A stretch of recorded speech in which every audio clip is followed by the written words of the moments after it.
Ku bakwate kuliko n'abasirikale ba poliisi kuliko eyategerekeseeko nga Constable Ogwal Frederick wamu ne Tashobya Innocent nga nonno kigambibwa nti ali ku ddala lya Assistant Inspector nga bagenda kuwera ennemba nagwakwekobana n'abakifeesi. Abantu bazze beemulugunya ebbanga ddene olw'abakifeesi bano obutafiibwako nga babakolako effujjo okutuusa jjo ly'abalamu minisita w'ebyokwerinda eyakalayizibwa lwe yalangiridde nti agenda kufuusa obubinja bw'abakifeesi bwonna mu ggwanga. Omwogezi wa poliisi Fred Enanga ategeezezza nti bano bonna baabakutte era bagenda kuvunaanibwa. Ddala twagala okubategeeza nti buli wabeerawo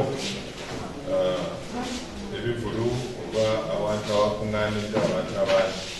wabeerawo okusoomozebwa okubeerawo okuva mu